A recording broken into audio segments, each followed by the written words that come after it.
सबसे पहले गांधी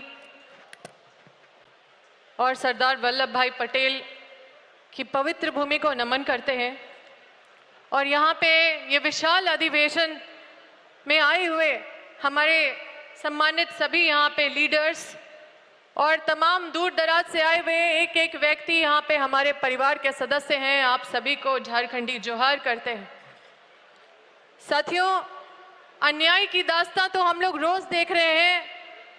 हर आए दिन कुछ ना कुछ सुनते रहते हैं, हर आए दिन कुछ ना कुछ देखते रहते हैं और यहाँ भी कई वक्ताओं ने अपने अपने राज्य की अन्याय की दास्तां यहाँ पे मंच में रखा है। मैं बहुत सौभाग्यशाली हूँ जो मुझे इतने बड़े मंच से बोलने का मौका मिला।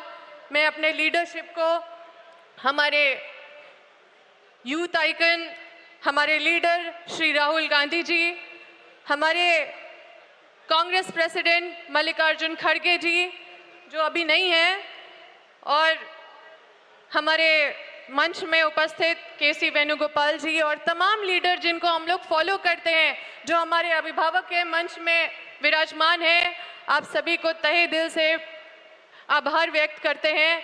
आप हमारे मार्गदर्शक हमेशा बने हैं और ये शक्ति के साथ जो हम लोग कांग्रेस पार्टी में जिस विचारधारा के साथ खड़े हैं, क्योंकि हम झारखंड से आए हैं तो हम जल जंगल जमीन की बात करेंगे। साथियों, न्याय पथ ये एक बहुत बड़ा मैसेज है।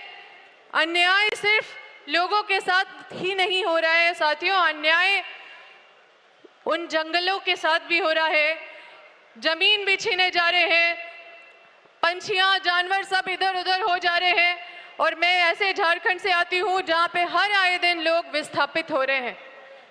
हमारे क्षेत्र में भी विस्थापित का सबसे बड़ा मुद्दा है और हमारा झारखंड में भी सबसे बड़ा मुद्दा विस्थापितों का है, जिसका बात शायद बहुत दबते जा रहा है। और हमारी जब कांग्रेस की सरकार थी तभी विस्थापितों को संरक्षित करने की कानून बनाई थी, जंगलों को संरक्षित करने की कानून बनाए गए थे, जमीन को किसानों से नहीं छीना जाए, कई ऐसे कानून बनाए थे, वाइल्ड लाइफ को बचाने के लिए कानून बनाए गए थे जो आज पूरी तरह से ध्वस्त हो रहे हैं। ये अडानी अंबानी बड़े बड़े प्रोजेक्ट लेके आते हैं हमारे झारखंड में और विस्थापितों को यहाँ से वहाँ कर देते हैं। न रिहैबिलिटेशन मिलता है, न कंपनसेशन मिलता है, न मुआवजा मिलता है, न नौकरी मिलता है। साथियों, हमारे झारखंड के लोग इधर उधर दर बदर भटकते भटकते कहाँ लेबर का काम करने दूसरे प्रदेश में चले जाते हैं। साथियों, अगर हमारे राज्य के बच्चे अगर इसरो में काम करने के लिए बाहर जाएं, अगर पायलट बनने के लिए बाहर जाए तो समझ में आता है, लेकिन अगर अपने परिवार को छोड़ के 5-10 हज़ार की नौकरी करने के लिए बाहर जाएं तो उससे दुर्भाग्य कोई भी बात नहीं होगी। और मैं और मेरा पूरा परिवार विस्थापन का लड़ाई लड़ रहे हैं क्योंकि हम वहाँ से विधायक रहे हैं और इस बार चूक गए, चुनाव में नहीं जीत पाए क्योंकि उस समय हम लोग कंपनी का विरोध कर रहे थे और अभी कंपनी वहाँ पे शासन करने लगी है, ठीक उसी तरह से जैसे ईस्ट इंडिया कंपनी करती थी।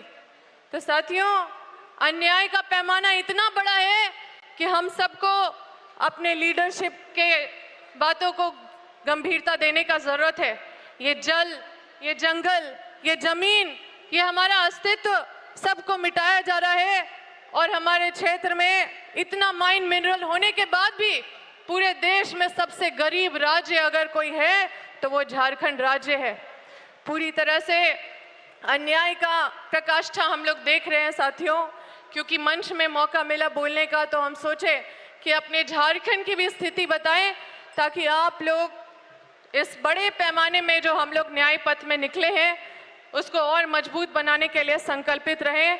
हम तहे दिल से धन्यवाद देते हैं अपने नेता राहुल गांधी जी का, जिन्होंने हम सबको इतना विजन दिया है और सशक्त सोच दिया है और जिस तरह से संविधान खतरे में है, इतना बेबाकी से हर वो मुद्दे को उठाते हैं जो शोषित, वंचित, पीड़ित है, वो सुनते हैं तो उनके अंदर एक आशा, एक उम्मीद बची रहती है और इसी आशा उम्मीद को हम लोग सब मिलके संकल्प लें और इस संकल्प में आगे मजबूती से बढ़े। मेरी सब इस परिवार को शुभकामनाएं हैं और तहे दिल से धन्यवाद देते हैं अपने लीडरशिप को। धन्यवाद।